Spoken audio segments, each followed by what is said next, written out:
Friends नमस्कार, जय हिंद। कैसे हैं आप लोग। आपके अपने यूट्यूब चैनल रोजगार विथ ITI में आपका बहुत बहुत स्वागत है। तो हमने CITS एंट्रेंस एग्ज़ाम 2023 के प्रिपरेशन के लिए 500 महत्वपूर्ण प्रश्नों की जो सीरीज स्टार्ट किया है, यह सीरीज फिटर टर्नर मशीनिस्ट तीनों ट्रेडों के लिए काफ़ी उपयोगी है। इस सीरीज का आज हमारा 6वां क्लास है। इसके पहले हमने 5 क्लास पढ़ चुके हैं और यह जो सीरीज है प्रीवियस ईयर क्वेश्चन पर क्या है, आधारित है। तो चलते हैं अपने क्लास की तरफ। हमारे क्लास का जो पहला क्वेश्चन है, यह क्वेश्चन क्या कह रहा है देखिए आप लोग। इस क्वेश्चन में पूछा गया है कटिंग स्पीड को व्यक्त किया जाता है। तो कटिंग स्पीड को जो व्यक्त किया जाता है वह हमारा होता है मीटर प्रति मिनट। यह कई बार पूछा गया क्वेश्चन है, इसको आप लोग माइंड में बैठा लीजिए, इसके आने की चांसेस हैं। आगे बढ़ते हैं हम लोग।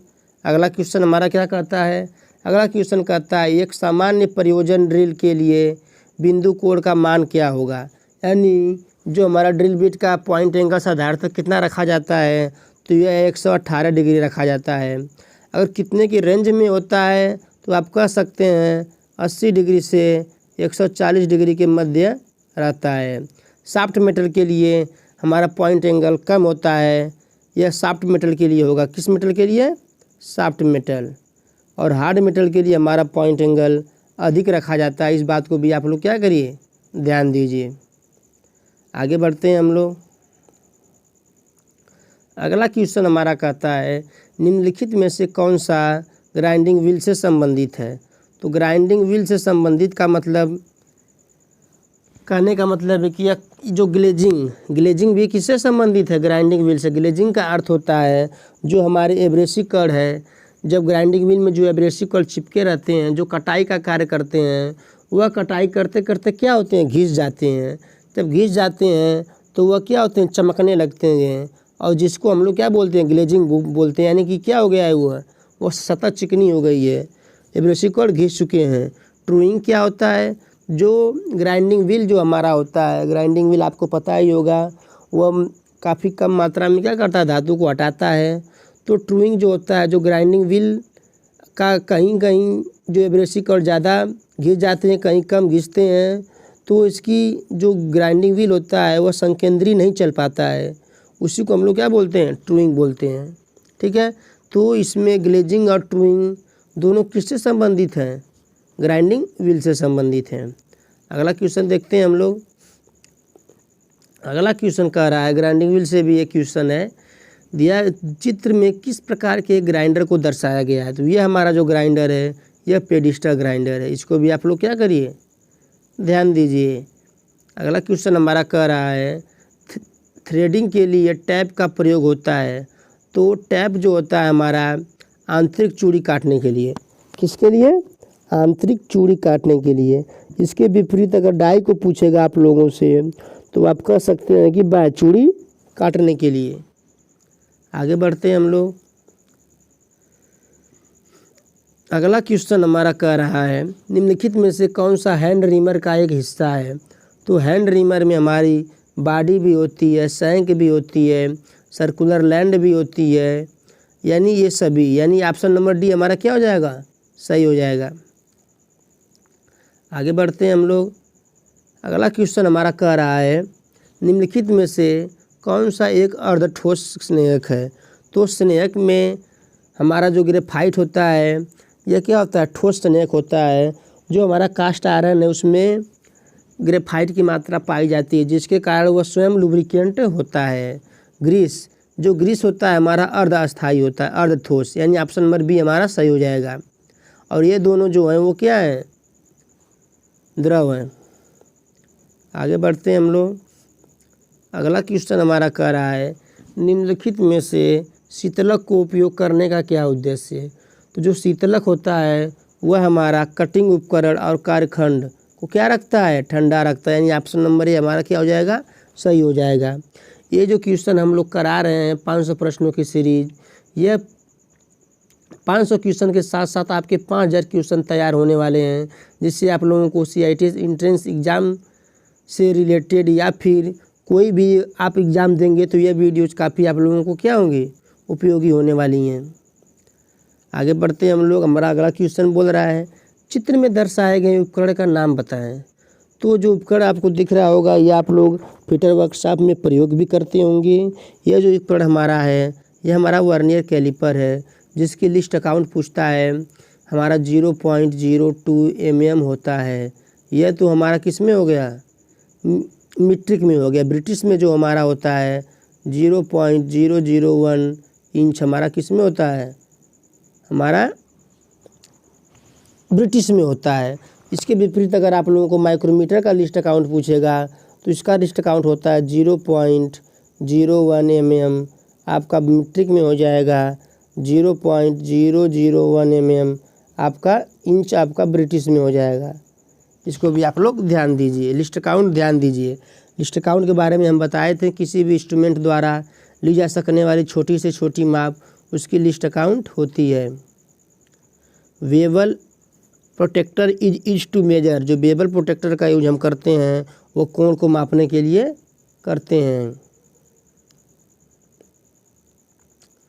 अगला क्वेश्चन हमारा है डायल टेस्ट इंडिकेटर का उपयोग निम्न में से किस काम में किया जाता है। तो यह जो होता है डायल टेस्ट इंडिकेटर आपको दिखाए ही थे हम लोग अपने प्रैक्टिकली वीडियो में। हमने फिटर ट्रेड से रिलेटेड प्रैक्टिकली वीडियो भी काफ़ी अपलोड कर रखे हैं सभी इंस्ट्रूमेंट के बारे में, उसको भी आप लोग देख सकते हैं। और हमारे चैनल पर फिटर थ्योरी की जो क्लासेस स्टार्ट हुई हैं वो भी आप लोग क्या कर सकते हैं, देख सकते हैं, जिससे आप लोगों को गहन अध्ययन हो सके और गहन जानकारी मिल सके। तो हमारा डायल टेस्ट इंडिकेटर जो होता है उसका जो लिस्ट अकाउंट आप लोग ध्यान दीजिए 0.01 mm होता है उसकी लिस्ट अकाउंट। और यह शाफ्टों की समांतरता भी चेक करता है, छिद्रों की केंद्रीकरण की भी जांच करता है, समतलता और समांतरता की सपाट सतहों की भी जांच करता है। यानी ऑप्शन नंबर डी, यह तीनों प्रकार के यूज में लाया जाता है। ऑप्शन नंबर डी हमारा क्या हो जाएगा, सही हो जाएगा। अगला क्वेश्चन हमारा है निम्नलिखित में से कौन एक अलौह धातु है। तो हमारा कास्ट आयरन जो है ये भी हमारा क्या है, लौह धातु है। कास्ट आयरन को हम लोग ढलवा लोहा भी बोलते हैं। यह बहुत भंगुर होता है, इसमें ग्रेफाइट की मात्रा पाई जाती है। यह इसके कारण यह क्या होता है, स्वयं लुब्रिकेंट होता है, ठीक है। और कास्ट आयरन के हम लोग क्यूपोला फर्नेस में तैयार करते हैं। पिग आयरन को हम लोग क्या करते हैं, क्यूपोला फर्नेस में डालते हैं तो हमारा कास्ट आयरन तैयार होता है। उसके बाद हमारा आता है पिटवा लोहा। जो पिटवा लोहा जो हमारा होता है इसको हम लोग राट आयरन भी बोलते हैं। यह सबसे शुद्ध लोहा होता है और इसका यूज हम लोग साधारणतः अधिक से अधिक करते हैं क्योंकि इसमें कार्बन की मात्रा बहुत कम होती है। और इसका निर्माण हम लोग पुडलिंग फर्नेस में करते हैं। इसमें पुडलिंग फर्नेस में, इसको भी आप लोग ध्यान दीजिए। अगला हमारा है स्टील। जो स्टील होता है उसमें आयरन और कार्बन का मिश्रण होता है। यानी जो हमारी आयरन होते हैं उसमें कार्बन की मात्रा को कम या ज़्यादा करके हम लोग आवश्यकता अनुसार स्टील का निर्माण करते हैं। तो ये जो तीनों थे हमारे, ये तीनों लौह धातुएँ हैं। और हमारा लास्ट क्वेश्चन जो है, लास्ट ऑप्शन नाम नंबर डी, ये एल्युमिनियम, ये हमारी क्या है, अलौह धातु। यानी ऑप्शन नंबर डी हमारा क्या हो जाएगा, सही हो जाएगा।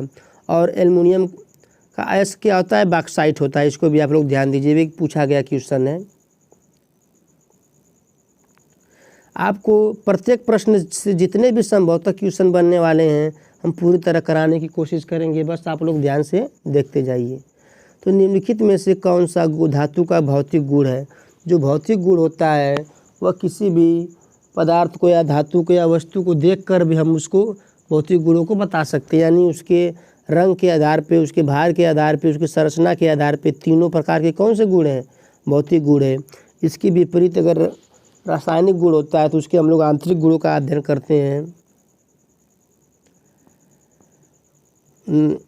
89वां क्वेश्चन हमारा कह रहा है स्टील कार्बन और किसका मिश्रण है। अभी हम पीछे बताए हैं आप लोगों को, जो हमारी स्टील होती है वह कार्बन और आयरन का मिश्रण होती है। किसकी होती है, कार्बन और आयरन का मिश्रण होती है।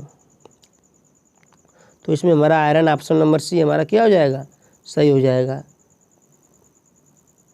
लास्ट क्वेश्चन हमारा आज का क्या है, लास्ट क्वेश्चन है ढलवा लोहा आमतौर पर क्या होता है, भंगुर होता है। यह बात आप लोग ध्यान दीजिए। भंगुरता का अर्थ होता है किसी भी धातु पर या वस्तु पर चोट लगाने पर वह टुकड़ों टुकड़ों में विभक्त हो जाता है, तो उसको हम लोग क्या बोलते हैं, भंगुरता बोलते हैं।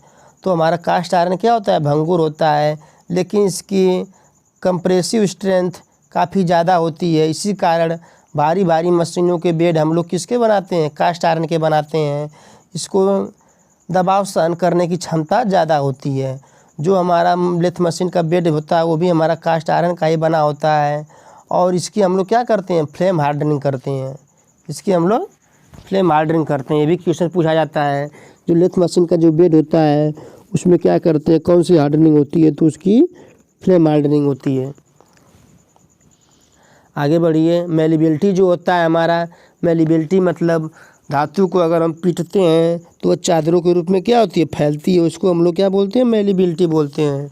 इलास्टिसिटी जो होती है हमारी प्रत्यास्थता, जब किसी वस्तु पर हम बाह्य बल लगाते हैं तो उसके आकार में परिवर्तन हो जाता है, लेकिन जब हम बल हटाते हैं तो वह पुनः अपनी अवस्था में आ जाती है। इसको हम लोग क्या बोलते हैं, इलास्टिसिटी बोलते हैं। डक्टिलिटी जो होता है इसमें तन्यता का गुण होता है, यानी जब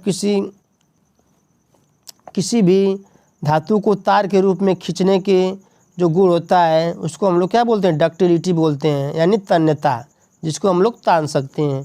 इस प्रकार आप लोग चारों ऑप्शन से जितने क्वेश्चन संभवतः बन सकते हैं हमने पूरी तरह कराने की कोशिश की।